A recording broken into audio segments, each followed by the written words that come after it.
Good evening. I'd like to welcome you to a conversation with Metrolinx about the Ontario Line project, focusing today on the recently released Draft Environmental Impact Assessment Report, or EIAR for short. You're going to hear that acronym a lot tonight. My name is Joseph Thornley. I'm the CEO of 76 Engage, Metrolinx's public engagement partner for virtual consultation. It's my pleasure to be the moderator for this evening's event, and as such, I'll work to keep the event on time, ensure your questions are answered, and make sure as many questions are answered as possible. One important note, if you would like to turn on closed captioning, you can do that by simply moving your cursor to the bottom of the screen. You'll see a CC icon. Click on that, and that will turn on closed captioning for the event. At the outset, I'd like to acknowledge that we are on the traditional territory of Indigenous peoples, including the Anishinaabe, the Haudenosaunee, and the Wendat peoples. We are all treaty people. Many of us have come here as settlers and immigrants in this generation or generations past. Metrolinx declares its commitment to building meaningful relationships with Indigenous peoples. And we acknowledge the historic and continued impacts of colonization and the need to work toward meaningful reconciliation with the original caretakers of this land. We acknowledge that Metrolinx operates on lands covered by 20 treaties and that we have a responsibility to recognize and value the rights of Indigenous nations and peoples and conduct business in a manner that is built on a foundation of trust, respect, and collaboration. Now, also, Metrolinx is very safety oriented. So as you're looking at this evening's event on your screen, we'd recommend that you think about the 20-20-20 rule. To prevent digital eye strain, take a break from your screen every 20 minutes for 20 seconds and then look 20 feet away. Try it. That will really help your eyes. So this event is part of a series of 4 virtual open houses Metrolinx is holding for the Ontario Line EIAR. Tonight's session is focused on the stations from Gerrard to Exhibition. If you have questions about other parts of the Ontario Line from Gerrard up to Science Centre, you can catch the recordings of the 2 sessions we did last week, which will be on the site, and you'll be able to watch the videos there. First, tonight, we're going to start off with a brief presentation, and then we'll take as many questions as possible. A number of people have already submitted questions, and you could always take a minute to look at those questions, and if you see something that you want to be sure that we ask in the live part of the event, just upvote them. Now, I should also point out at this time that some questions have been asked about the part of the line that we covered in 2 sessions last week. So even if they get votes tonight, I want to be fair to the people who have come here to talk about the western part of the alignment. So we won't cover again those questions from last week's events. Again, I'd ask you to go and look at the 2 events that were held for that purpose. One more time. If you've just joined us, the event is being closed captioned, and you can turn that on by clicking on the CC at the bottom of your screen. After we've taken the written questions, we'll also have a chance to go to a Zoom room, and you'll be able to ask your questions out loud. So during the presentation or after the presentation, if you click on the yellow Join Zoom button that's at the bottom of the video screen or just below the video screen, you can go to the Zoom room, and Katiana Musa will be there to let you turn on your mic if you want to ask questions out loud. So our panelists tonight are a team who anyone who's been following these meetings is well familiar with, an experienced team of subject matter experts. Malcolm Mackay is the program sponsor for the Ontario Line project. James Francis is a senior manager on the environmental programs and assessment team. Jesse Pacala is project manager on the environmental programs and assessment team.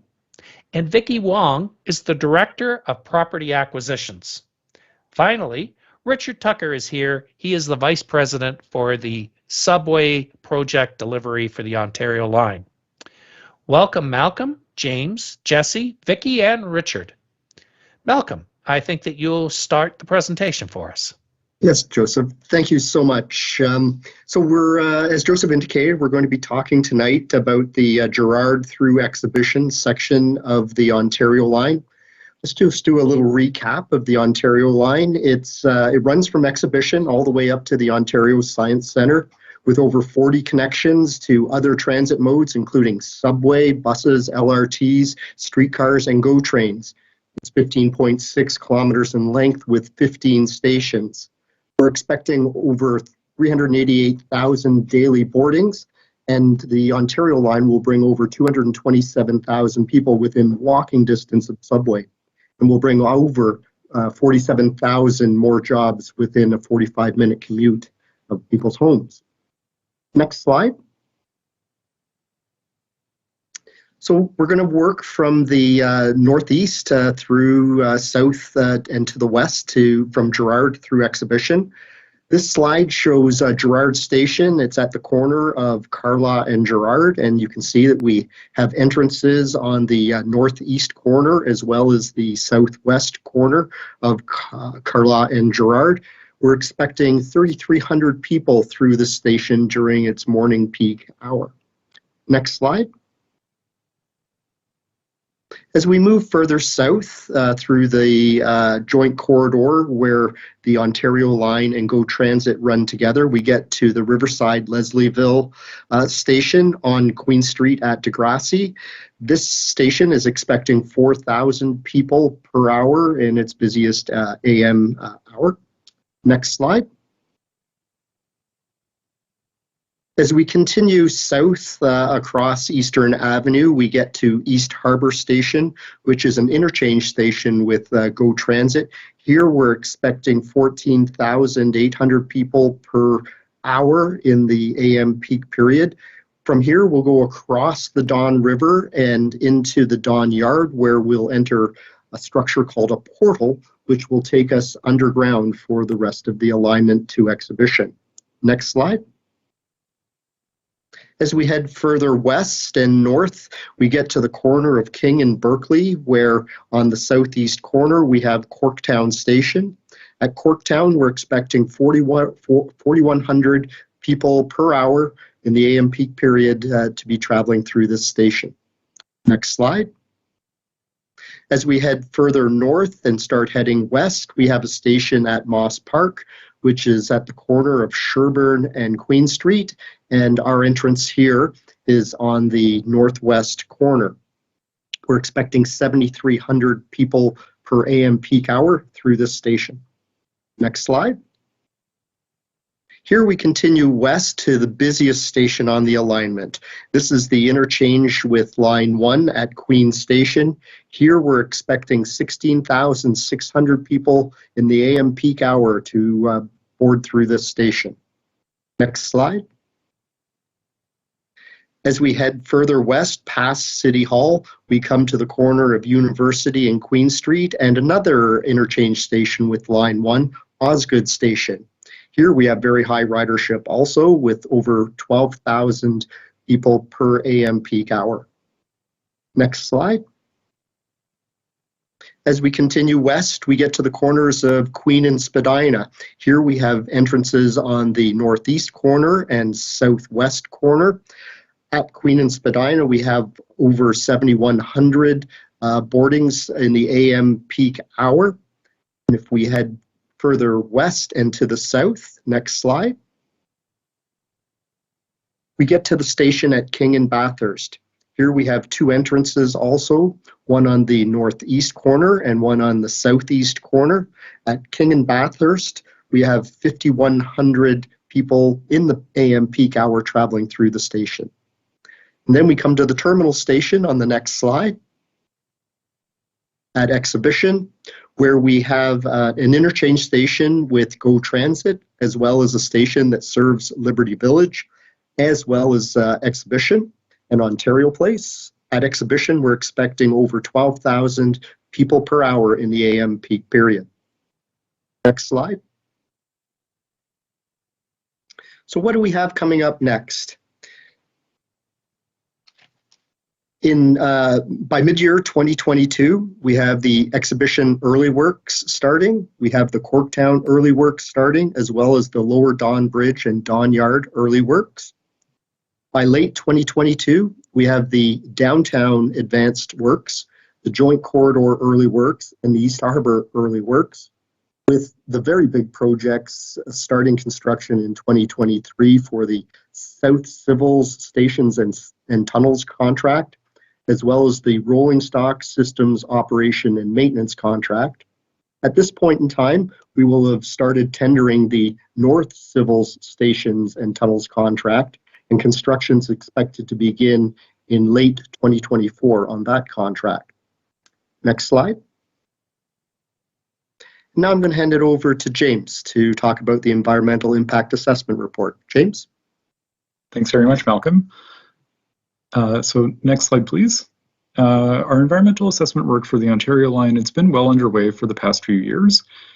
And for this work, we're following a project-specific environmental assessment regulation. And this regulation, it's similar to the transit project assessment process, which is the typical environmental assessment process for transit projects, in that it requires study of the existing environment, consultation with interested parties, and identification of mitigation to avoid or reduce impacts of the project on the existing environment. One way that the Ontario Line environmental assessment process differs from the typical environmental assessment process for transit projects is that it's phased. So we completed the first phase of the environmental assessment, looking at existing conditions back in 2020, when we published the environmental conditions report. This report collected baseline information about all the typical environmental disciplines that we look at in a transit environmental assessment, like archaeology, cultural heritage, noise and vibration, natural environment, socioeconomics, air quality, traffic, and soil and groundwater. The second phase of the Ontario Line environmental assessment process is early works reporting. And this reporting builds on the environmental conditions report with completion of standalone impact assessments for aspects of the project proceeding to implementation ahead of main works. We completed 5 early works reports through the end of 2021 for works at Exhibition Station, Corktown Station, at the Lower Don Bridge and Don Yard, at East Harbour Station, and for the Lakeshore East Joint Corridor.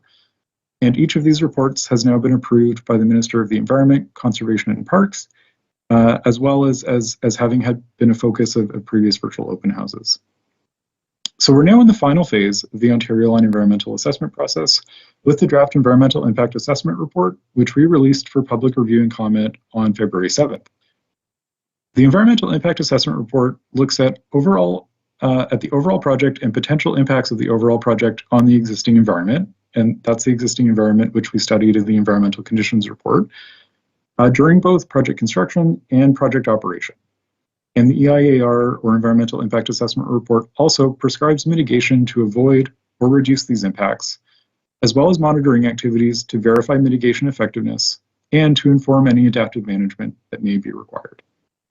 Next slide, please. So this slide shows the next steps for the Environmental Impact Assessment Report. As mentioned, we issued the notice of the draft Environmental Impact Assessment Report on February 7th, and that kicked off a public review period which extends through March 9th. During this public review period, we're hosting virtual open house events like this one to share key findings of the report, encourage review and comment on the draft Environmental Impact Assessment Report, and to hear your feedback.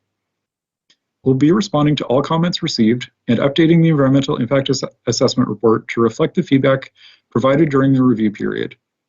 And we're required by the Ontario Line Environmental Assessment Regulation to publish a final Environmental Impact Assessment Report no later than 65 days after publishing the draft. Publication of the final Environmental Impact Assessment Report triggers an up to 35-day period during which the Minister of the Environment, Conservation and Parks can review the Environmental Impact Assessment Report. Following the Minister's review period, Metrolinx will issue a statement of completion, which will formally conclude the environmental assessment process. Next slide, please. So the environmental impact assessment report, it's quite extensive. It's several thousand pages in length, and the full report is available on our website.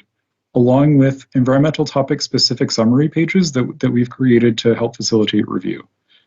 So for tonight's virtual open house, we wanted to provide an overview of key findings and commitments that we've made for each of the environmental topics. And I'd like to start with construction noise and vibration management, which is one of the topics that we hear the most interest in, and share how Metrolinx takes a proactive approach to comprehensively manage noise and vibration from construction activities.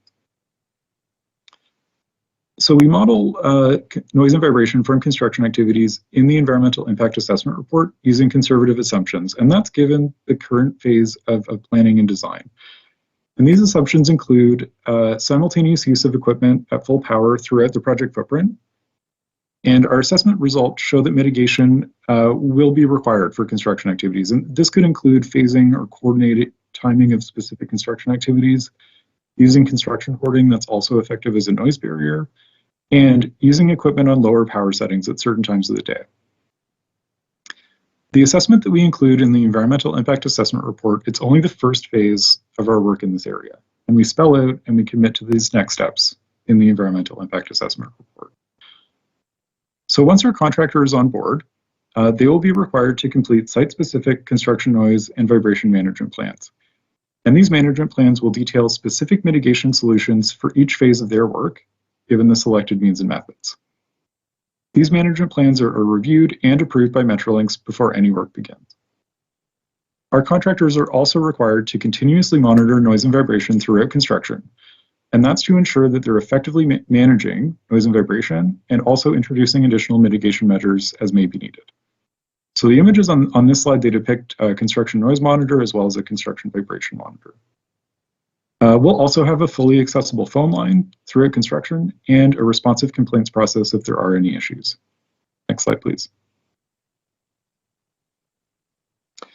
So we also model noise and vibration from Ontario Line operation in the environmental impact assessment report, and that's to identify where mitigation is needed and which types of mitigation solutions will be most effective. So for the tunnel portions of the project, vibration isolation to separate the tracks over which the subway trains will travel from the tunnel will be required to keep noise and vibration below perceptible levels. In certain locations, special lower stiffness fasteners that connect the rails to the track slab are recommended to isolate for vibration. And in other locations, a rubber or a spring system under the track slab but above the bottom of the tunnel is recommended to isolate vibration. So the images on this slide depict the use of a rubber system under the tracks, which is also known as a floating slab and is one of our prescribed mitigation solutions. Each of these systems will effectively limit transfer of vibration from moving trains to the tunnel, which in turn limits the vibration that could travel through the ground to nearby buildings or structures and be felt as noise as a result of the vibrations within that building or structure. So with the mitigation that we'll be implementing as part of this project, noise and vibration from Ontario Line operations through the tunnels will be below perceptible levels, and the assessment that's included in our environmental impact assessment report demonstrates that this is readily achievable. Next slide, please. Oh, sorry, actually, could we go back? I wanted to chat a bit about above ground noise. So just to briefly recap this, so we did previously assess noise and vibration along the joint corridor. And that looked at future combined Ontario Line and GO operations. We included that assessment in the Joint Corridor Early Works Report, one of our previous phases of environmental assessment reporting for the project. And that report was released for public review and comment last September, updated in response to public feedback last November, and then approved by the Minister of Environment, Conservation and Parks in December. So in that early works environmental assessment report, we committed to installing noise barriers along the joint corridor that, in combination with the quiet, electric, and automated trains that will be used by Ontario Line, as well as electrification of the GO fleet, will result in lower noise levels than today at the majority of locations near the joint corridor. And the reductions that will be achieved by that committed mitigation, and that's the noise walls as well as GO electrification and the quiet Ontario Line trains. They vary by location, but it's up to 10 decibels quieter on average, or about half as loud as today's current noise levels. So Metrolinx, we are committed to ongoing engagement on the design of those noise walls to make sure that the look and feel integrates well the surrounding neighborhood as our planning and design progresses. Next slide, please. Thanks. So we do know that it can be challenging to conceptualize future noise levels. So we've created an immersive sound demonstration for the joint corridor. And the immersive sound demonstration, it presents both existing noise levels with corresponding video taken at locations along the segment of the Ontario line, as well as future modeled noise levels accompanied by 3D animations or renderings of Ontario line and GO operations at these locations. So an example of one of the future modeled scenarios is shown on this slide, and it depicts a conceptual noise barrier along the joint corridor. So the immersive sound demonstration, it's available on our website. I think it's a really neat tool. It allows for experiencing both current and future noise levels near this portion of the Ontario line, and I'd encourage checking it out if you're at all interested. Next slide, please.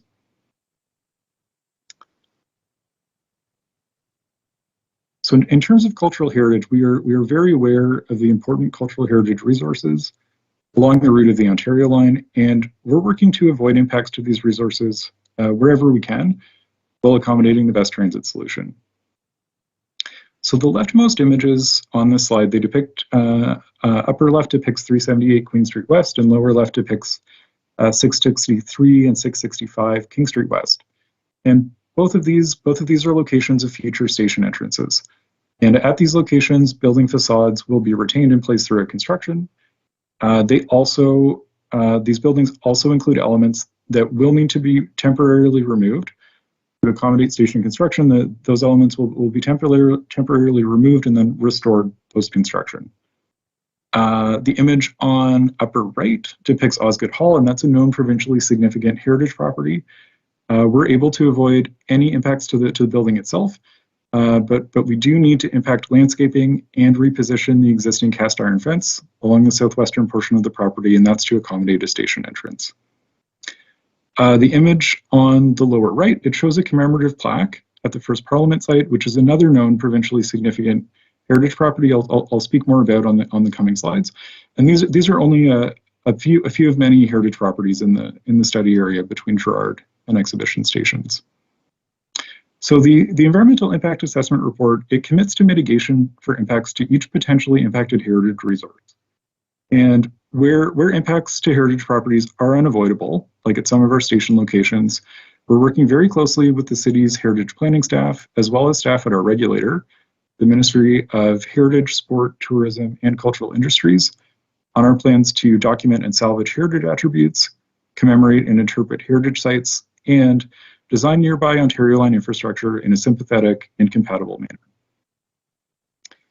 In addition, wherever heritage properties are near construction zones, we'll be monitoring vibration at these sites throughout construction, and that's to make sure that vibration levels don't exceed thresholds that are protective of sensitive heritage structures.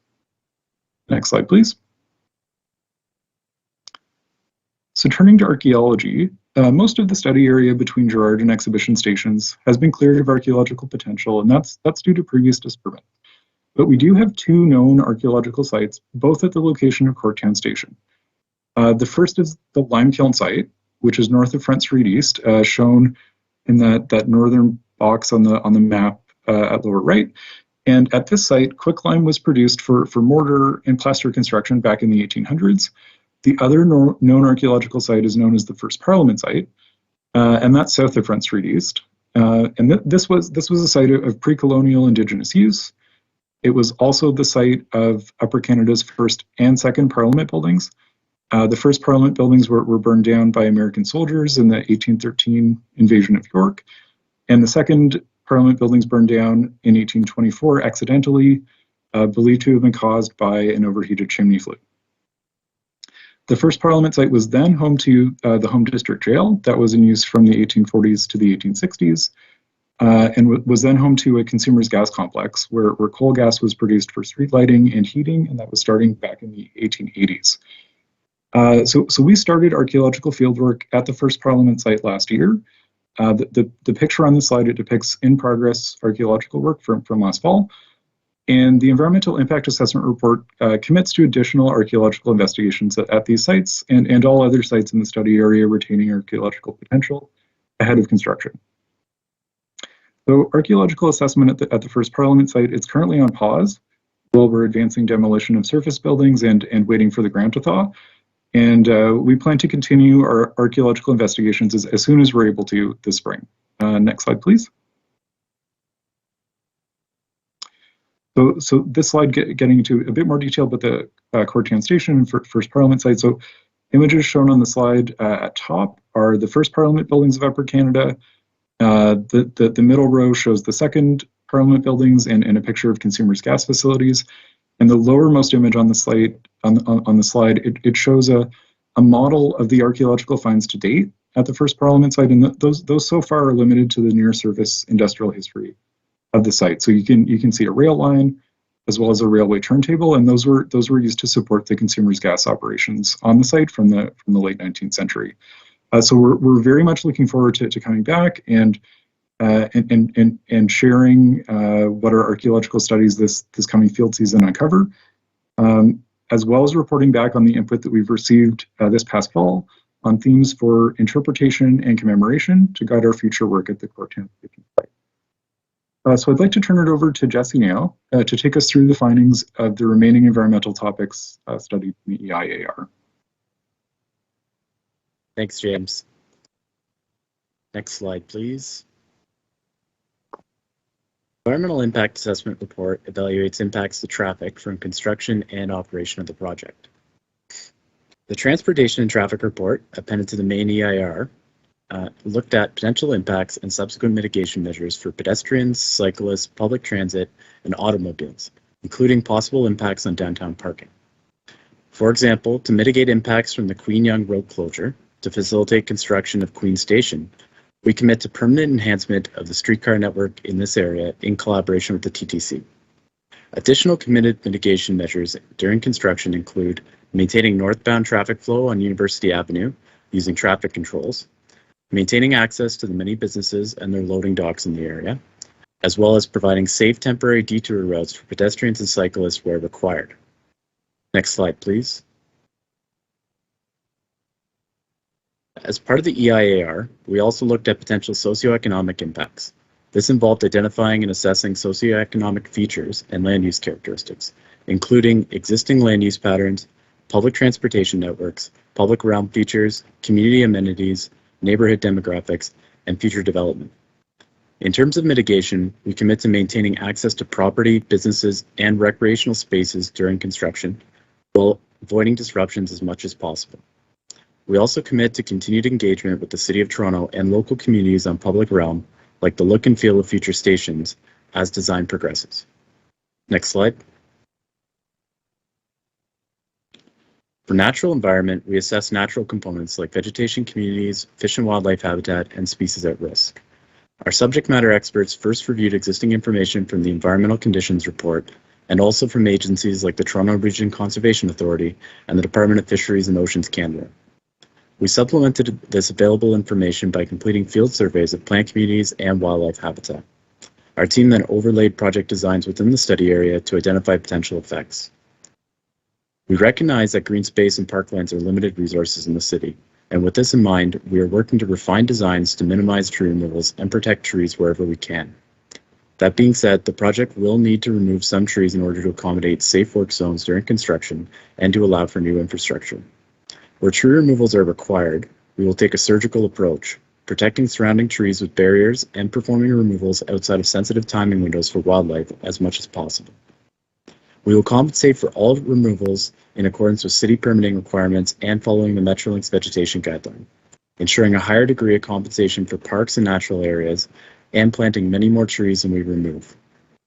We are also working with the City of Toronto and Toronto Region Conservation Authority to identify local compensation opportunities and tree planting locations to help offset any required removals and contribute to ecosystem revitalization within the project area. Next slide, please.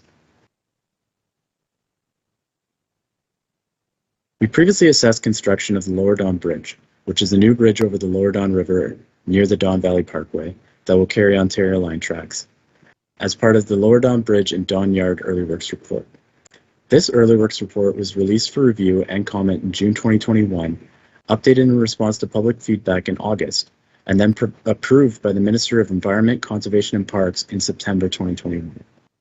In this early works environmental assessment report, we committed to working with government agencies to confirm construction techniques and timing as design progresses, ensuring that construction dewatering follows provincial and TRCA best management practices to prevent inadvertent discharge into the river, establishing and maintaining construction setbacks from the watercourse, and also installing erosion sediment control measures beforehand and regularly inspecting these measures throughout construction to prevent sediment runoff.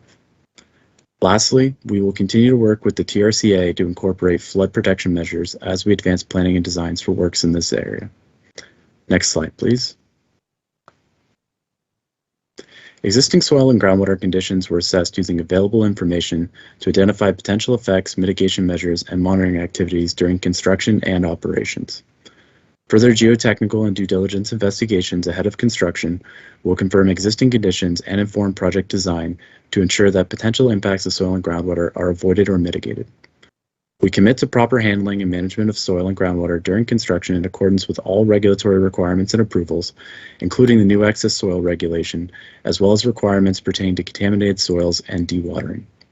Once construction is complete, we do not anticipate any long-term impacts during operations of the Ontario Line. Next slide, please. We assess potential impacts to air quality for both construction and operations as part of the EIAR. The Ontario Line features electric trains that will improve local air quality by reducing direct emissions and taking cars off the road. Potential impacts during construction will be avoided through active monitoring and mitigation, including the use of dust suppressants, covering of stockpiles, using wind screening, and the implementation of proper excess materials handling and equipment washing procedures. Next slide. As many of you are already aware, the draft EIAR is now posted on our webpage for review and input until March 9th, after which public inputs will be reviewed and addressed ahead of publication of the final environmental impact assessment report in April 2022. Our next virtual open house is scheduled for this Thursday, March 3rd, which will again focus on report findings from Gerrard Station to Exhibition Station. And with that, I will now hand the mic over to Vicky, who will provide further details on our property requirements for the project. Vicky? Thanks so much, Jesse. The next few slides relate to our property notification to owners.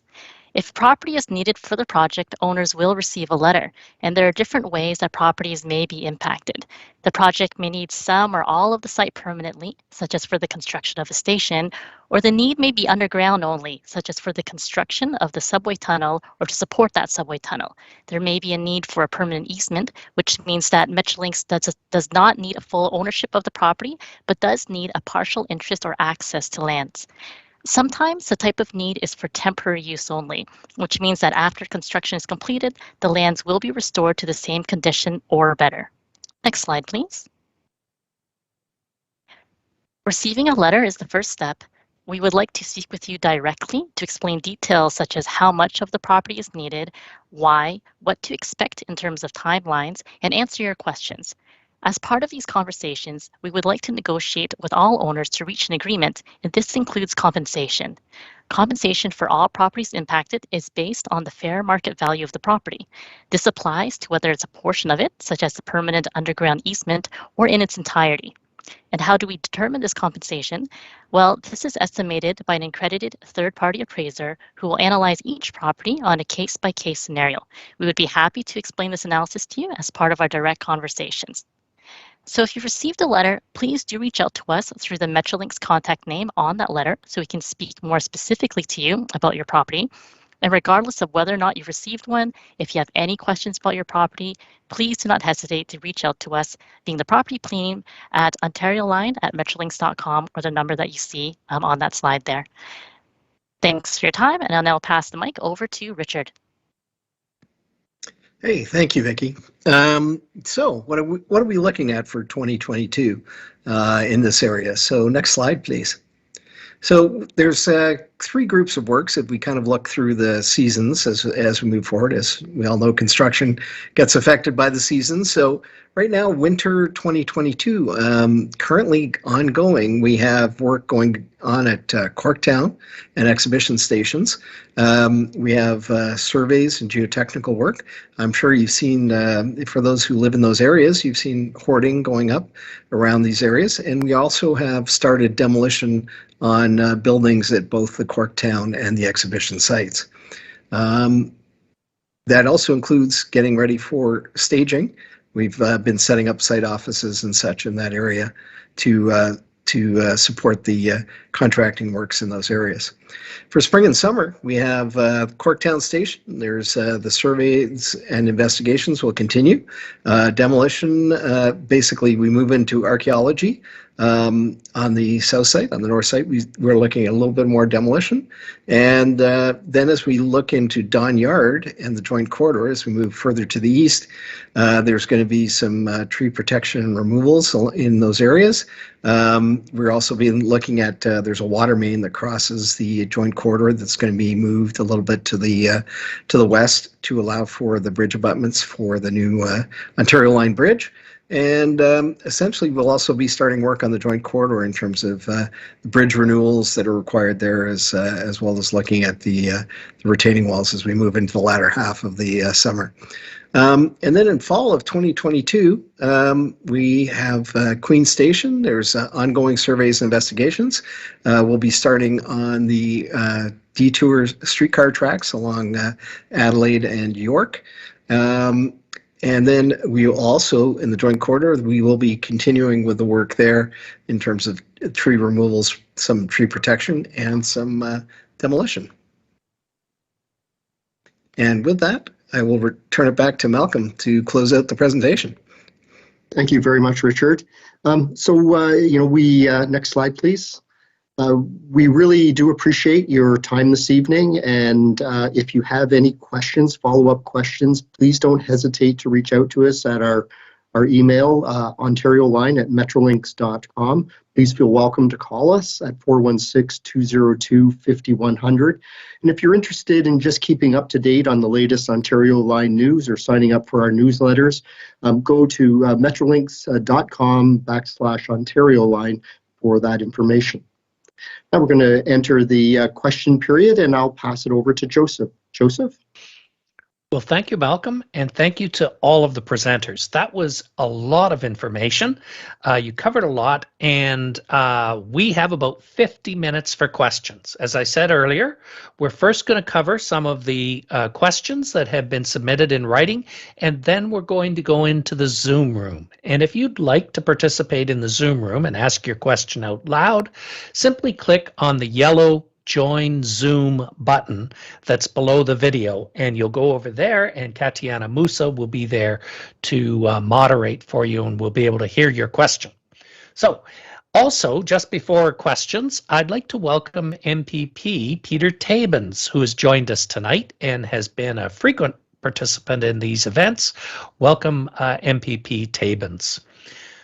So our first question, panel, is about the Osgood Station.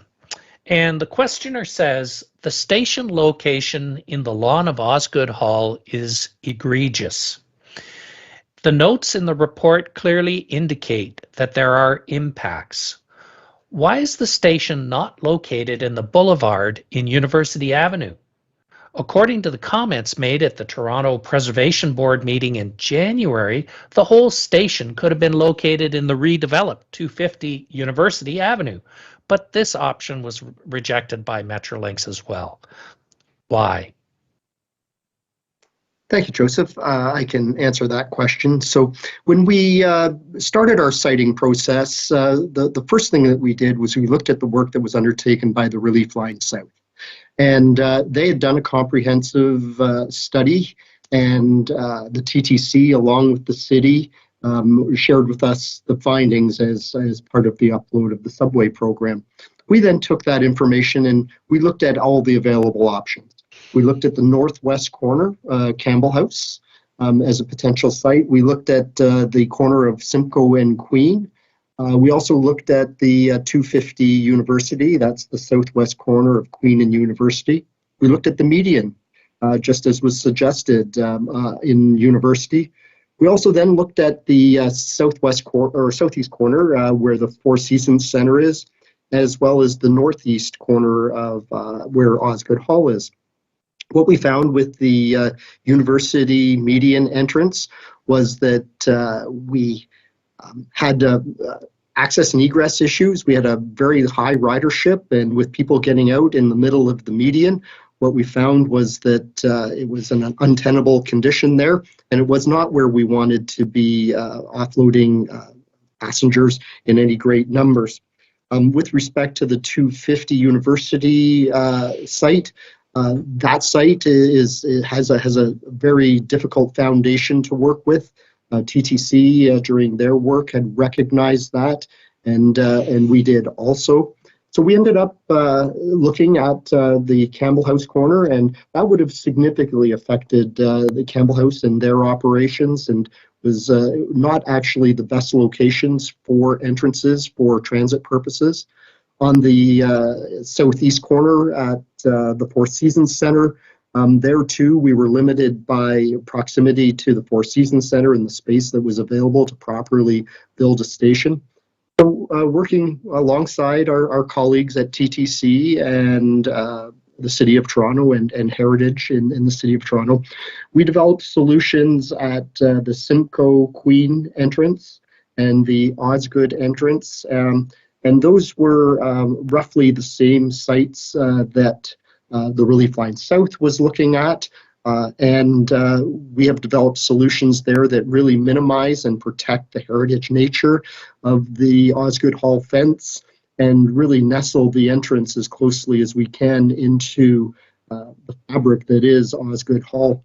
We're working quite closely with all the stakeholders there, the Law Society of Ontario, the Judiciary, the Court of Appeals, and the Chief Justices, as well as the various ministries, Infrastructure Ontario, Ministry of the Attorney General, in making sure that our work in Osgoode Hall is seamless and affects the building and operations as little as possible.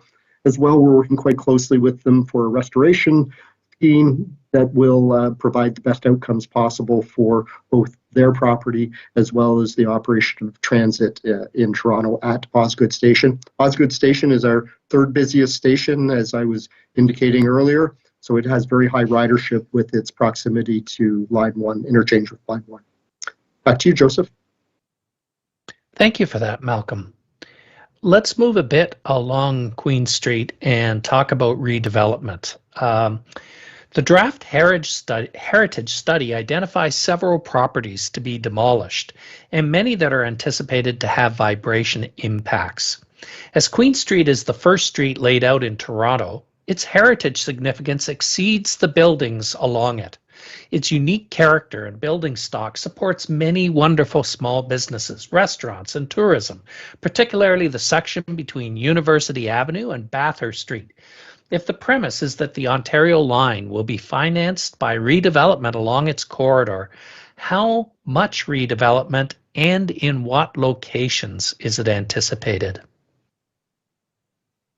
Thank you, Joseph. I can answer that one, and thank you very much for the question.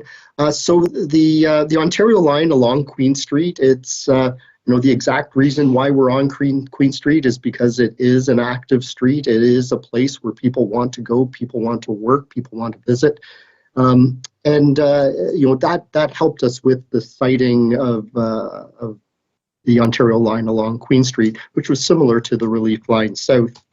As for the heritage nature along Queen Street, James has gone into great lengths talking about how we're preserving heritage buildings throughout Queen Street to make sure that when we're finished building transit, it looks very similar to how it does today.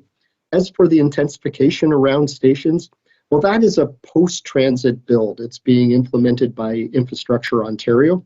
And what we would suggest is that you go to the Infrastructure Ontario website, engageio.ca.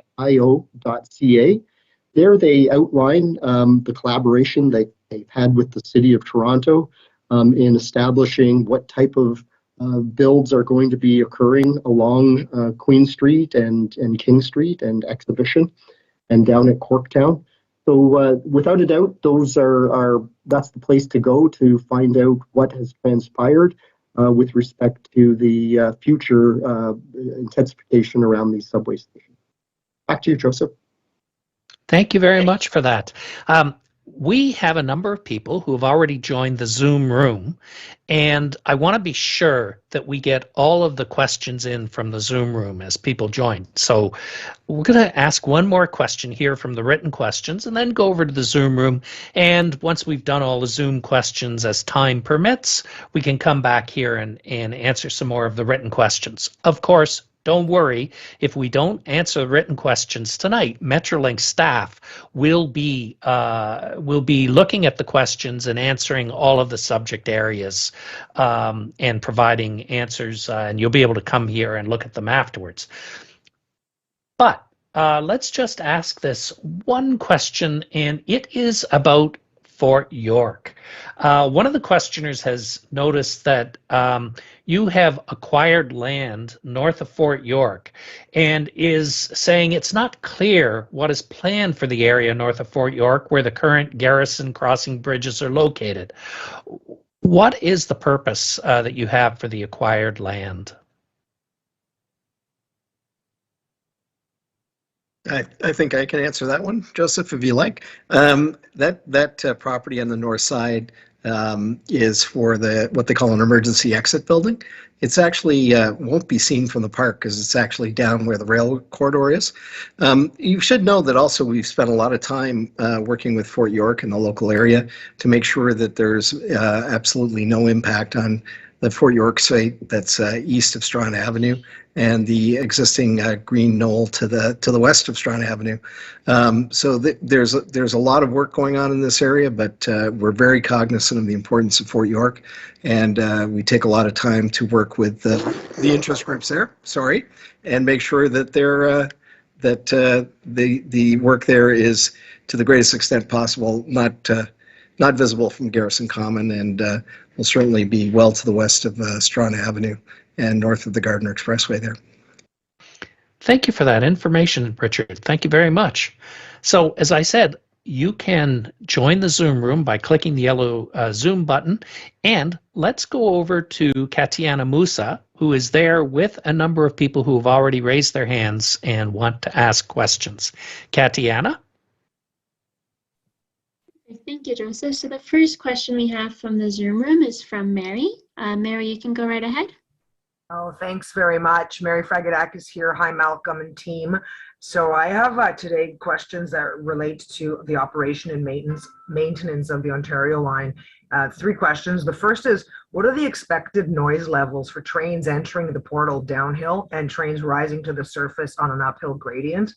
2, though the trains are automatic, will there be any train horns or other noise which may disturb local residents? And finally, what efforts will be made to prevent trespass onto the track by children and trespassers? Thank you, Mary. Okay, I can answer some of your questions, and then I'll pass them over to the subject matter experts. First off, on trespassing, there's a couple of levels of protection that are afforded to make sure that infants or anybody, even animals, can't get into the corridor. The first off is a series of fencing, and then inside that fencing we have motion detectors, which automatically will activate and let our operation and maintenance team know where there might be a trespassing incident and allow us to engage cameras accordingly to be able to deal with the matter. And then the trains themselves have some form of detection that will stop a train if there's something on the tracks. With respect to train horns, they're all equipped with train horns and equipped with that sort of equipment just in case they have to be operated in a manual fashion, but we're not expecting that to be a normal case. As such, the use of horns will not be a common practice for the Ontario line. As for noise at the portals, perhaps I could have James answer that. Absolutely. Thanks, Malcolm, and thanks, Mary, for the question. So it's a good one. It's getting into how we handle kind of special features of the route. And so in our noise modeling, we look at the movement of the trains, and then we also look at the movement of those trains in and out of the portals. We're looking at topography there as well. So if there's an uphill or a downhill gradient, that's captured in the modeling and captured with throttle settings on the trains and the speeds at which they're passing through those portals. So in terms of the expected levels of noise at any nearby location that could experience noise from the project, all of that is included in the assessment and is presented in the noise and vibration report, which is part of the environmental impact assessment report for each of those locations. So it's taking the topography and the presence of the portal into account as well. Just to speak to this a little bit more, so I mentioned last week we're about to update our immersive sound demonstration. It's for a different portion of the project than the one we're here to chat about tonight, but it does feature a location adjacent to a portal at the very top of Minton Place, and so we're hoping to have that live very, very shortly. And I'd encourage folks who are interested in what the sound of trains coming in and out of the portals will sound like to listen to that immersive sound demonstration, because it really kind of makes it real. So thanks very much. James, also in addition, one of the things that Mary may be pulling at is, when we have diesel locomotives and they're accelerating from a stop or going uphill, they are louder and they do generate more noise. Whereas the modern trains, the electric trains of the subway, don't have that same sort of noise generation, whether they're going uphill, downhill, accelerating, decelerating. So, one of your concerns may have been from some of the noise that's generated as part of the GO Transit network and the associated diesel locomotives that are operated there. So, the new technology is certainly in our favor, helping us manage the noise generation of the Ontario line. Back to you, Katiana. Perfect, thank you. Next up, we have MPP Peter Tabbins. MPP Tabbins, you can go right ahead.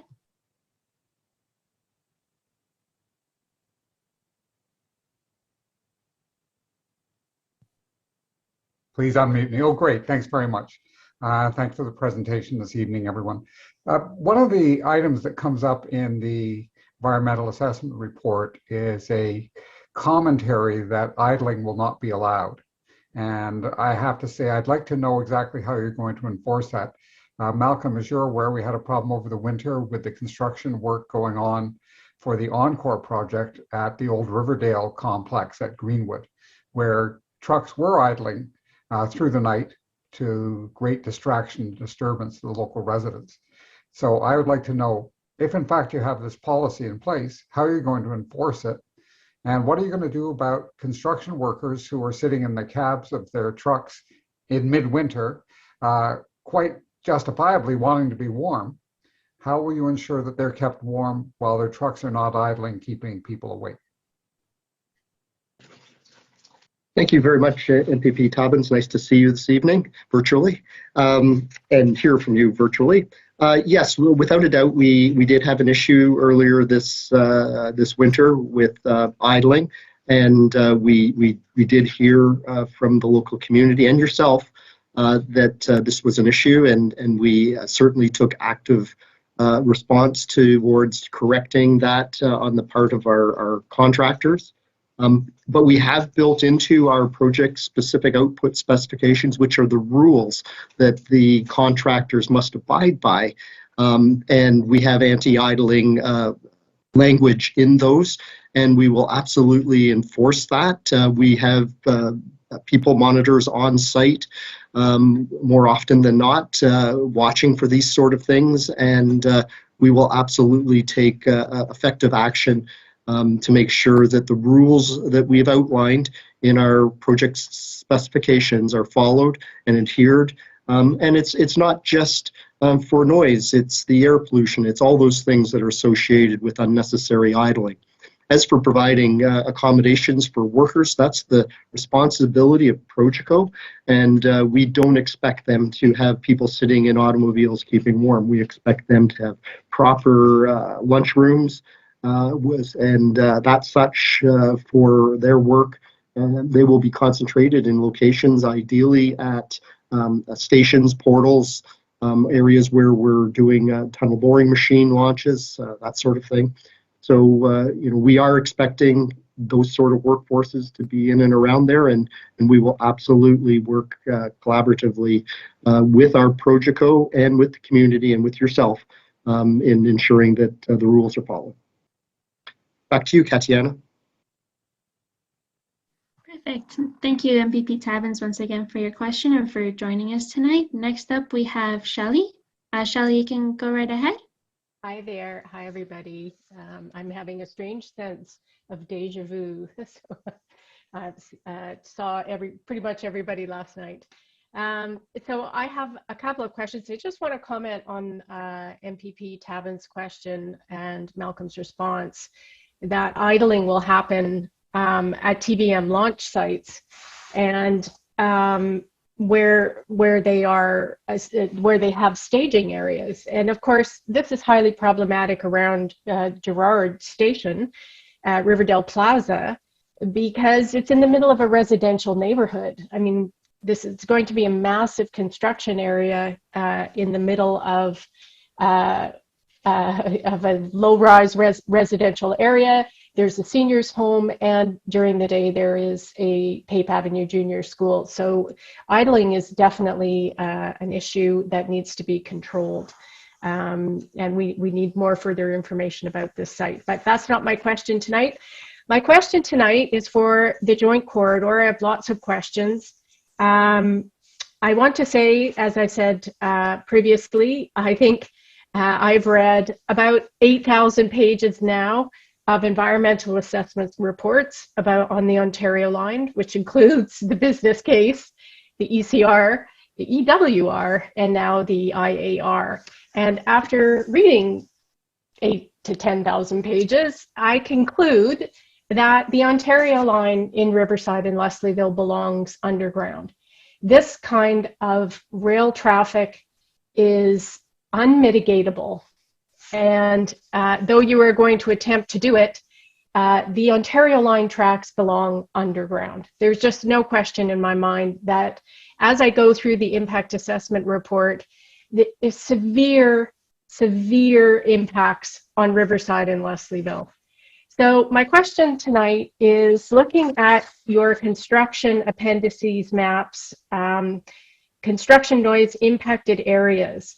And in these maps, you have assigned along the joint corridor many locations that are highlighted in yellow, and it says identified areas for mitigation. And I can see that among them, there are many of our heritage properties, our built heritage resource properties. What's really interesting to me is not the properties that were selected, because I think they're a given, but the properties that were not selected. So my question is twofold. The first thing is, what really was the criteria for selecting these properties for mitigation? Because I note that the whole Wardell Street is not included in areas for mitigation, but the area around Queen and Degrassi is.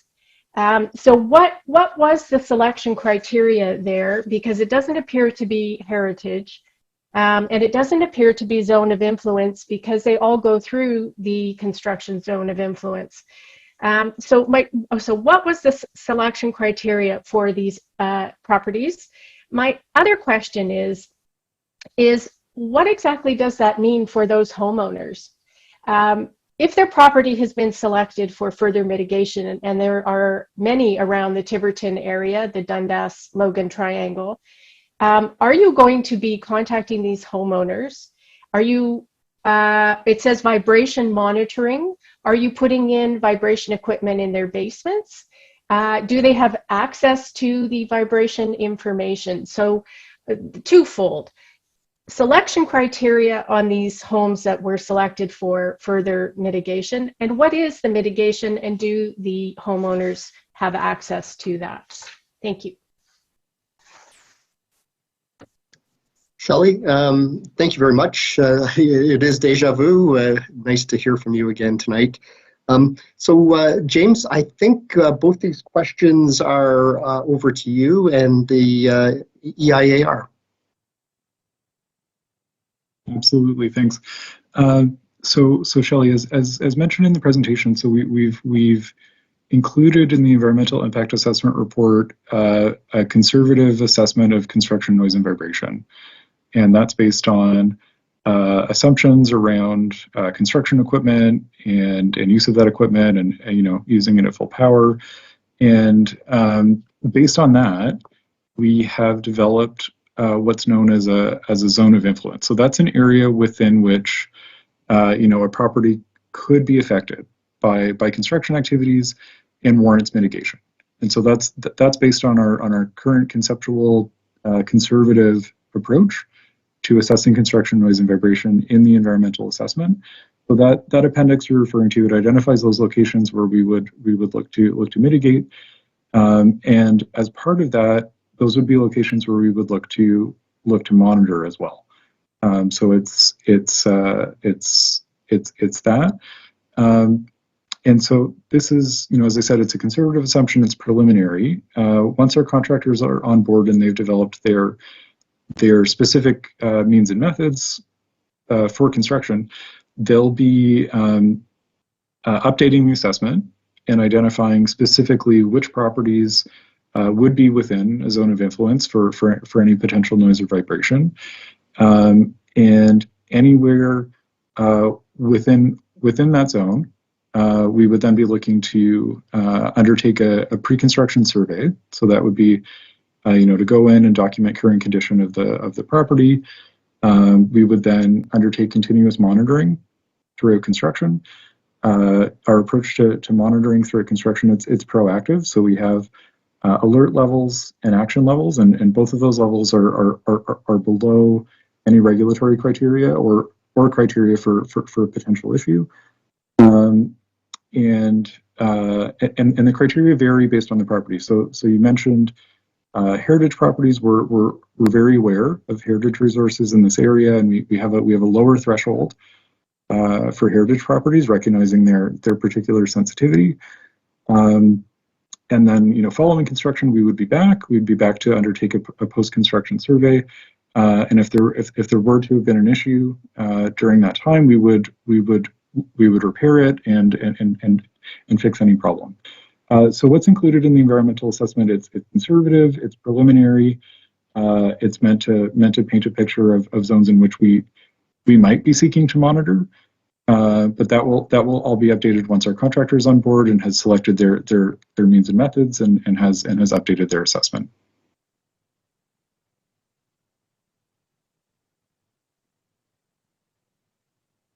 So thanks very much. I think back to you, Katiana. Perfect, thank you. So we have one more question from a resident, and I'm just going to read it out here. So the question reads: how will you minimize sound levels and dust / dirt during construction? How long will construction last?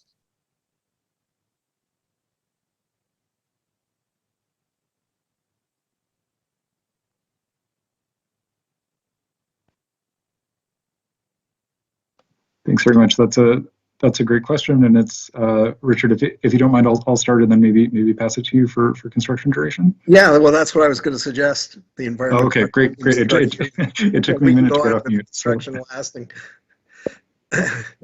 This is getting into two of the environmental topics that we look at in the environmental impact assessment report. Construction noise management, as well as construction air quality management. So we have a variety of tools that we can implement to manage construction noise. As I mentioned, in response to the last question, we've taken a conservative approach in the environmental assessment, and we've then modeled construction noise levels using a handful of typical mitigation measures, including 5-meter tall site hoarding that's effective as a noise barrier, and then having silencers or enclosures on our generators and any fans that may be needed on site. Those are kind of typical mitigation measures. And the environmental assessment also identifies we have a lot of appendices. It's in Appendix K of the Noise and Vibration Report, lists additional items that, depending on the specific site and the specific construction activities and equipment and contractor means and methods, may be applicable. And we look to our contractors to identify each of these as they're advancing their site-specific construction noise management plans. So we have many tools open to us. A comprehensive list is provided in that Appendix K. It's several pages long, so I'd encourage review if you're interested. And then in terms of managing dust or dirt for construction, that's something that is also top of mind for us. So we look to apply dust suppressants as needed. We cover our stockpiles to minimize any wind erosion off site. We require clean vehicles, use of mud mats, and we also monitor the weather to see what's upcoming. So it's a kind of multi-pronged approach, and similar to noise, where we monitor throughout construction, we also monitor air quality and dust levels throughout construction to make sure that we're well within acceptable levels and modifying our approach to work if any issues are starting to creep up. So with that, Richard, I'll pass it over to you.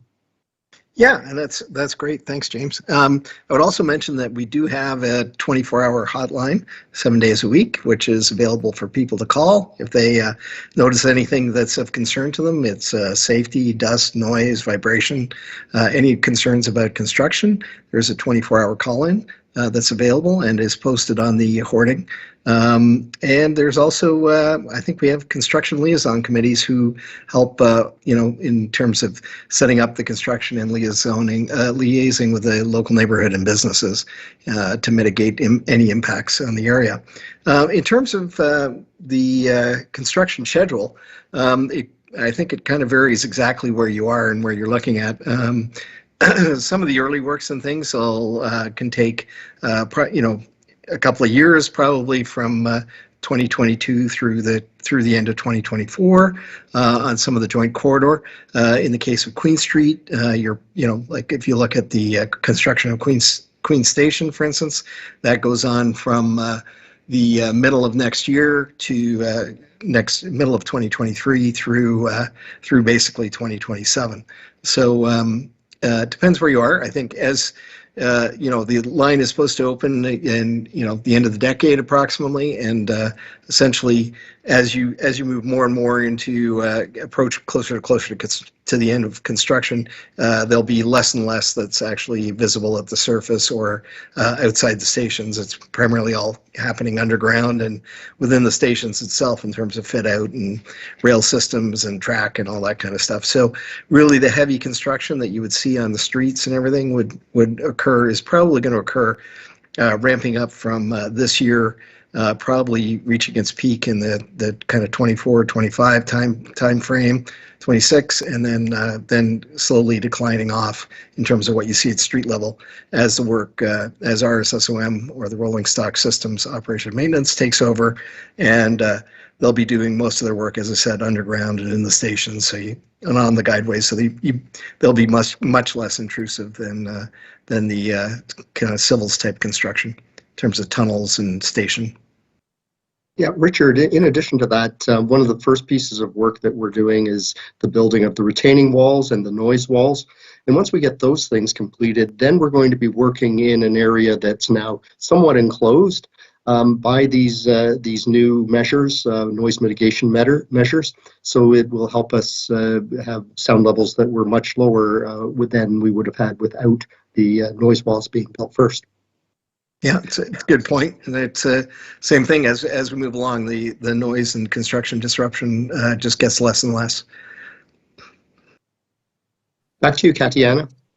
Thank you. Next up, we have Grace. Grace, you can go right ahead. Hi, thanks for taking my question. Grace Key from Trinity Bellwoods Community Association. We're very excited for there to finally be an east-west subway in downtown Toronto.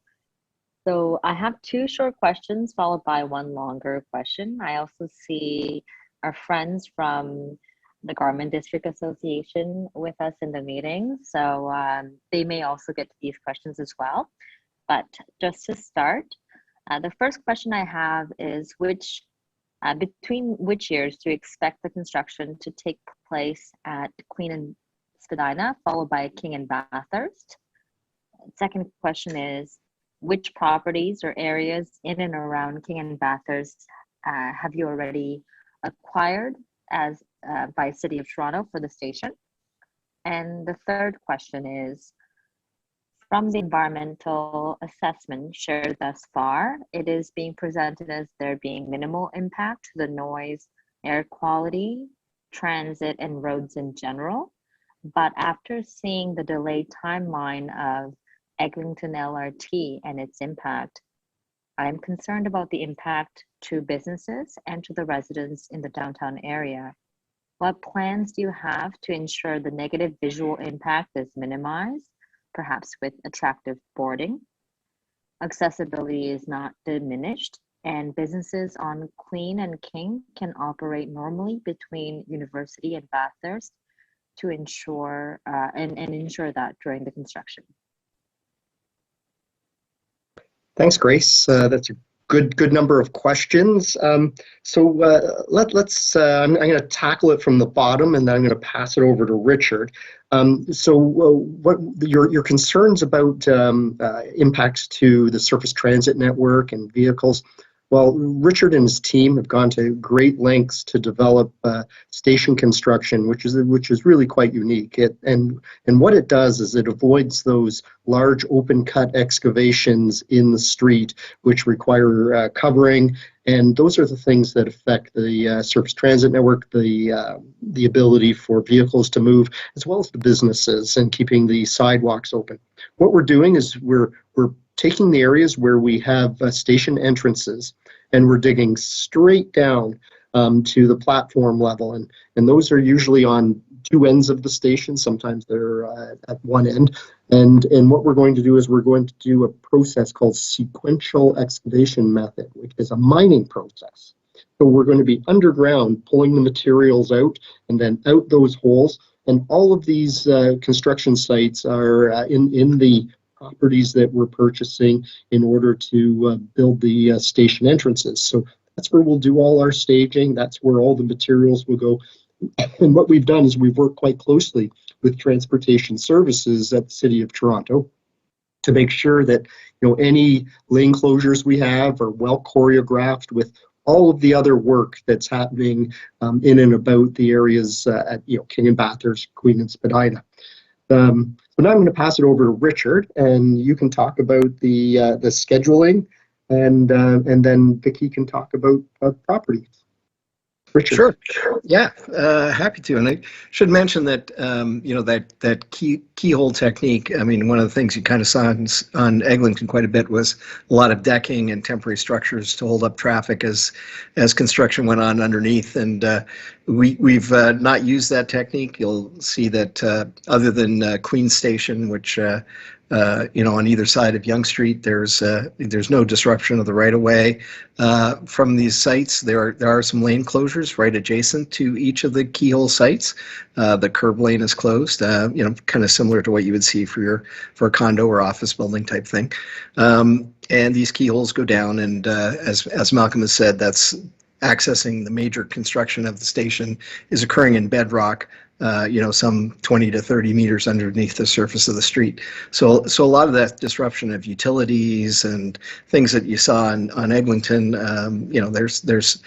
it's a different system in a way, because Eglinton was an LRT with a lot more of at grade things going on. I think we've learned also from that. So we've taken great pains to make sure that we're not disrupting traffic as much as we possibly can. A lot of the closures and things that we're talking about, the closure at Queen and Yonge that we're talking about, as well as the lane closures in the area of King and Queen. Queen and Spadina, King and Bathurst were part of a lot of work, as Malcolm said, with the Toronto Transportation Services, and was part of a report that went to City Council at the end of last year for those closures. So they were very concerned about making sure that there was minimal disruption, and we worked very closely with them to make sure that was the case. In terms of the timelines, the timelines for these stations, we anticipate to start work on some of the utility relocations and things. You'll see some minor work going on probably this year during the summer and fall, particularly around Queen and Yonge area, Queen over to York. And then we will be progressing into full-scale construction in late 23, going into 24. And as we said, the station construction will probably last through 27. After that point in time, it will be mainly underground and within the station house itself. So very, very little disruption in terms of the local neighborhood. I think, anything else, Malcolm, I should hit on? No, just let's let Vicky talk about property. Oh yeah, that's great. Sorry, Hi. Vicky. Not Forgot a to turn problem. over to you for property. I got so spoke involved very in well. construction. No, well, as we know, construction ties very well into property acquisition, as property is required to facilitate the construction. So generally speaking, the schedule for property acquisition does coincide. So clearly in advance of the construction needs. Specific to the areas that were mentioned, though, we have not acquired those properties from, I believe the question was about city-owned properties, so we have not completed any acquisitions there. Just for general notice, though, the ownership of properties is publicly available for just in the same way as you're buying and selling houses, right, online and accessible to the public. So if ownership does change, that information is always publicly available. Thanks. I think so. Over to Joseph again, or Tatiana. My apologies. No problem. Okay, next up we have is the second last question from the Zoom room, and that's from Tony. Tony, you can go right ahead. Okay, my first question is good evening, everyone. My first question is for Malcolm, and it has to do with the first drawing you showed tonight at the Gerrard Station. I'm talking about the Lakeshore East Joint Corridor. It looks like the layout of the tracks have been changed from all the diagrams we've had previously, and I'd like that confirmed. I know I'm seeing you later in the week, Malcolm, so perhaps you can give me the answer then in terms of why the tracks have now been, it looks like they've been changed, which I think is probably to our benefit from what it was before at the end of First Avenue. If you look on the map, they're now showing them running parallel and not being flared out. So that's my question for you to answer at some point as soon as you can. My second question is an environmental one, which I'm not sure whether Jess or James mentioned this, but they talked about in the joint corridor that the noise levels are going to be 10 decibels less than today. This is the first time we've ever heard that number used in all the meetings we've had with Metrolinx. So I'd like some clarification on that, on the basis that you're saying that the diesel trains will end. We have no verification that's going to happen or when it's going to happen, when the lines are going to be electrified. They originally, the GO train tracks were supposed to be electrified by 2024, and we don't know what the new dates are for that now. Also, we're going from, as you know, 3 tracks to 6. We're going from 150 trains a day to 1,500 trains a day. So I'm not quite sure how that number is going to lead to a decibel, a noise level which is 10 decibels less than what we hear today from the 150 diesel trains that pass by my back door. So that was my second question. And my third question was to do with the Queen and University northeast corner, the Osgood Hall parquet and fence. I know there's been lots of discussion about whether in fact University Avenue is going to be moved or redirected so that there can be more open space on the northeast corner to allow for the station entrance to be closer to University Avenue and not to take over this, what I would call environmentally sensitive piece of land that runs west from City Hall to University Avenue, which has been an area of green space for many years. Those are my three questions and my 3 points. Hi, Tony. Good evening. Let's break them into buckets again. I'll deal with the first and third, and I'll let James deal with the noise matters. So the first one is yes, we're seeing you later this week, and we will run through the drawings with you at that time. The last bucket was the Queen University move. So, you know, we've caucused with the city on, you know, what opportunities there are for the treatment of the median and the widening and narrowing and changing of lanes at University Avenue. Right now, that project doesn't have status or approval, so it's not something that we can bank on for building the entrance. The fact is that we have a staging area that we need in order to build the new station underneath the existing Line 1 station at Osgood, which is not an insignificant piece of work. And what we're doing here is we're utilizing the same technique that Richard talked about earlier, where we're not doing a big open cut in the street. We're going to be accessing it from the corner of Simcoe and Queen, as well as from Osgood Hall, in order to build that station. So we are going to have an impact, but our designers have come up with very elegant solutions that really maintain the historic fence line and allow us to create a station entrance that is minimal in impact. It's glass, so the sight lines into Osgood Hall are as maintained as possible. It's low. So once again, you know, the historic views of Osgood Hall are maintained. And then we're working quite closely through a number of tables with the tenants and owners of Osgood Hall, the Law Society of Ontario, the Ministry of the Attorney General, the Infrastructure Ontario, Judiciary, Chief Justices, and the Court of Appeals, who are all in this area. So we're working quite closely with them to explain to them what we're doing, how we're going to make sure that their businesses can continue, and then what we're going to do when we're starting to leave the site and recreating and replanting and creating the necessary visuals to recreate some of the views that were from the street or from the inside the property. So I hope that answers those two questions, and I'll pass it on to James to talk about the noise, predicted noise levels. Absolutely. Thanks, Malcolm, and thanks, Tony, for the question. So, in terms of approach to modeling, so we do look at maximum service levels that we believe are possible for Ontario Line and for GO service in the joint corridor. And electrification is necessary and essential to making those GO service levels possible. So the volume of trains that we've assessed in our noise study it hinges on electrification of GO. And in our mitigated scenario, this is all. I'm sure you're familiar, but maybe for benefit of others on the meeting today. In our noise and vibration report, which is part of that joint corridor early works report we released last year, we have also attached that to the noise and vibration report for the overall environmental impact assessment report. I think it's Appendix Q. We're getting fairly down in the letters.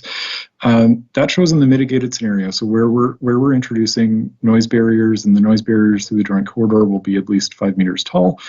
The future noise levels will be at least as quiet as today at the majority of receptors. And as I mentioned in the presentation, in some locations, we're able to get noise levels substantially quieter than today. And the kind of best case scenario there is up to 10 decibels quieter, which is about half as loud.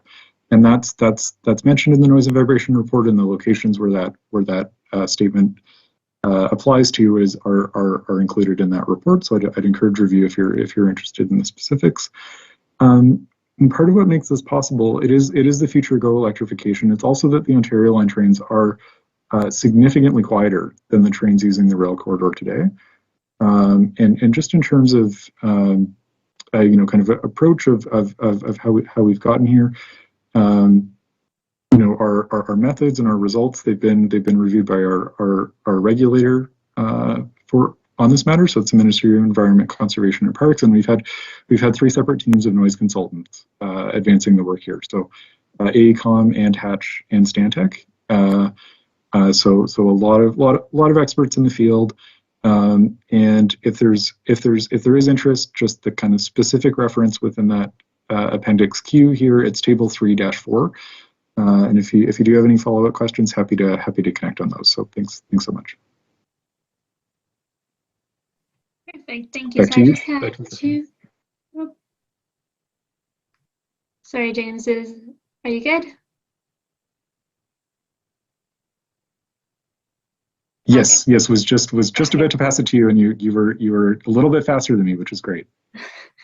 Perfect, that like never happens. Okay, so I have 2 more questions to read out from the Zoom room. So the first one I think we might have touched upon already, but I'm just going to ask it just in case. So the question reads, estimated timeline for the downtown entertainment district completion between Osgood to King and Bathurst. That's the first question. The second question is, although early stages, where does Metrolinx intend to build Queen and Spadina station?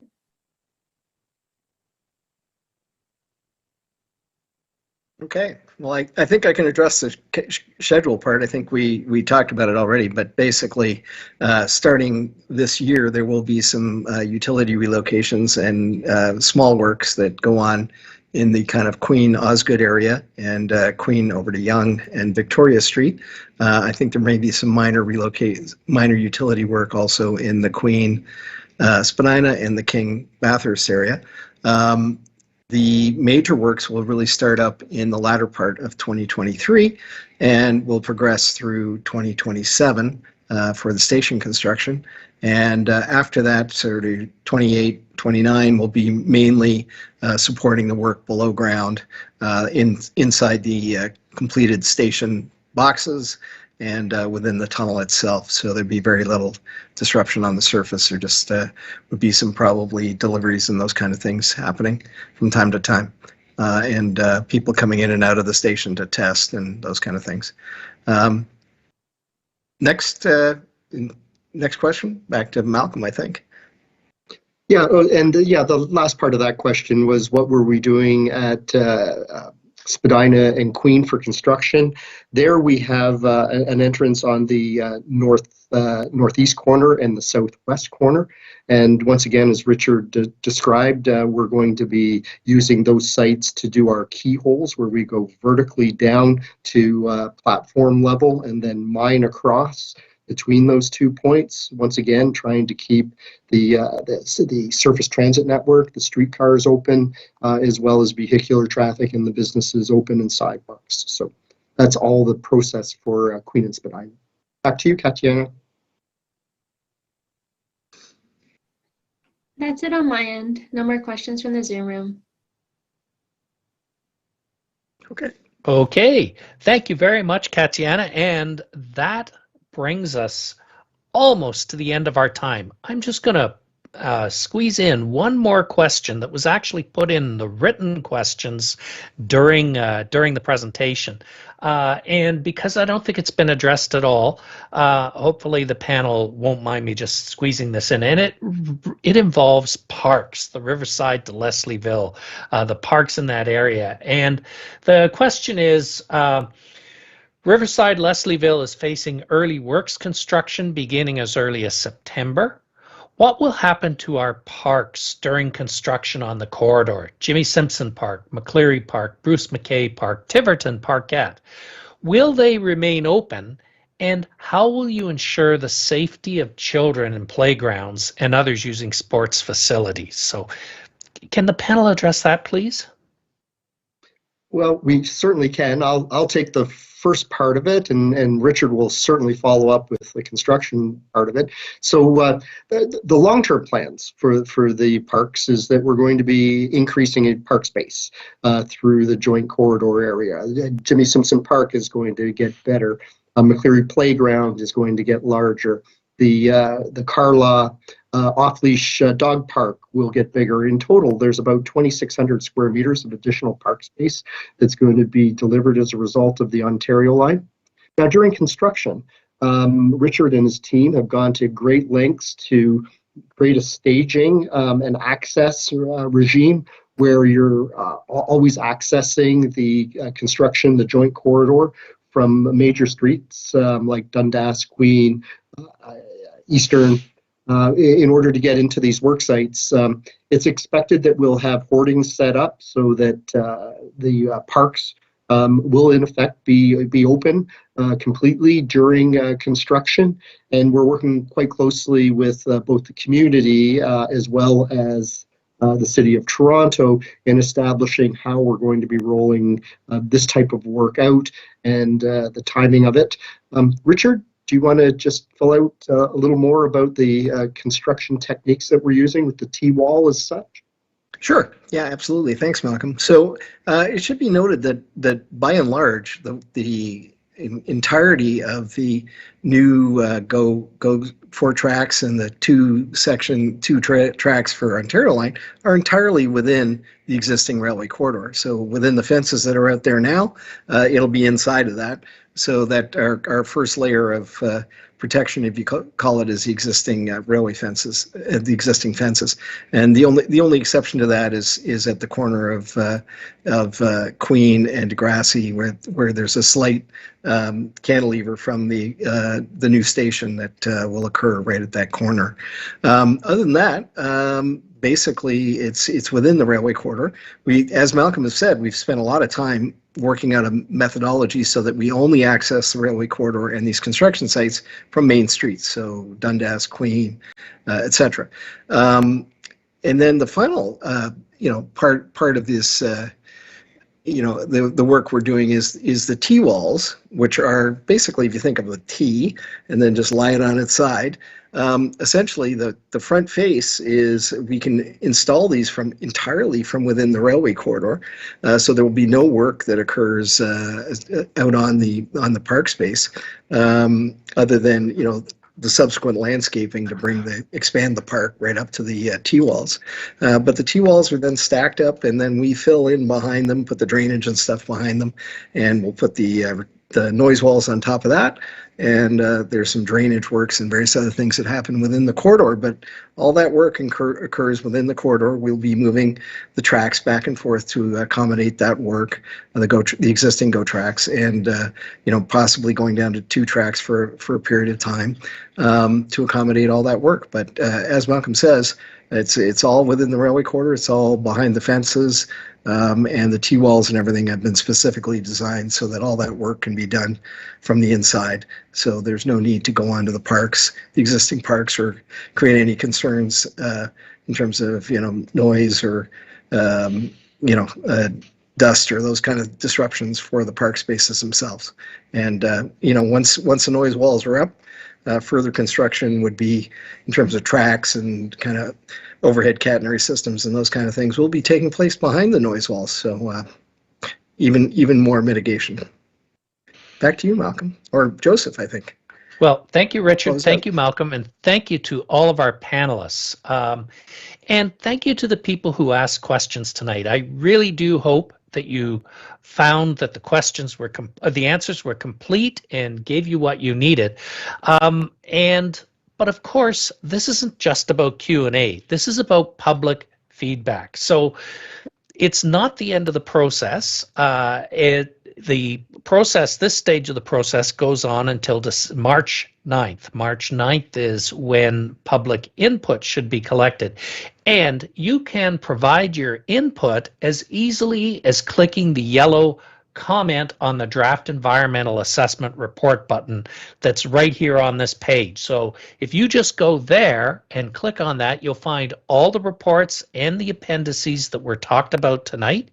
You'll find some input forms where you can provide your input, and that will be taken into account by Metrolinx. You'll also find the email address and the opportunity to contact Metrolinx directly. So questions and answers are good, but if you want to provide comments, the mechanism is there and it's just a click away, and hopefully you will take that opportunity. We will be back again on Thursday evening with the same panel, same place, same time, taking another set of questions. I believe that the presentation will be the same on Thursday because we're dealing with the same area. But that's an opportunity for more people to participate. Hopefully, again, you found the questions, the answers very complete. You can come back here later and check the written questions because Metrolinx will be making an effort to respond to all of the major topic areas. So for everyone who came out tonight, thank you for being part of this. It is important and it will make this project a better project as a result. Thank you, everyone, and please stay safe.